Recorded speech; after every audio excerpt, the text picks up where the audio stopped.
Hello everyone, अस्सलाम वालेकुम। Welcome back to my YouTube channel Anus Mehndi. कैसे हैं आप सब? उम्मीद करती हूँ कि आप सब खैरियत से होंगे और अल्हम्दुलिल्लाह आपकी दुआ से मैं भी बिल्कुल ठीक ठाक हूँ।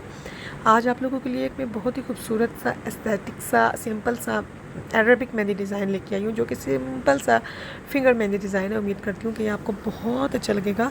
वीडियो अच्छी लगने की सूरत में अपने वीडियो को लाइक ज़रूर करना है और मेरे चैनल को सब्सक्राइब करके बेल आइकन लाजमी प्रेस कर देना उन लोगों ने जो मेरे चैनल पर फर्स्ट टाइम विजिट कर रहे हैं, और जो आते जाते रहते हैं उनका thank you so very much. खुश रहें, आबाद रहें और मुझे ज़रूर बताया करें कि आपको मेरे मेहंदी डिज़ाइन कैसे लगते हैं। उम्मीद करती हूँ कि अच्छे लगते होंगे, बाकी अब आप मुझे बता सकते हैं। और इसके अलावा भी अगर आप कोई मेहंदी डिज़ाइन बनवाना चाहते हैं तो मुझे आप कमेंट बॉक्स में लाजमी बताएं, इंशाल्लाह मैं आपके लिए वो भी बना दूँगी। और मेरे मेहंदी डिज़ाइन आपको कैसे लगते हैं मुझे ज़रूर बताया करें और अपने फ्रेंड्स एंड फैमिली में भी शेयर किया करें, ताकि प्यारे प्यारे मेहंदी डिज़ाइन हर कोई देख और बना सके। एक और अच्छे मेहंदी डिज़ाइन के साथ फिर हाज़िर होती हूँ। तब तक के लिए आप इस वीडियो को लास्ट तक देखिएगा और मुझे कमेंट बॉक्स में लाजमी बताइएगा कि आपको मेरा मेहंदी डिज़ाइन कैसा लगा है। तब तक के लिए अपना ख्याल रखें, मुझे दुआओं में याद रखें। टेक केयर, अल्लाह हाफिज़, फ़ी अमान अल्लाह।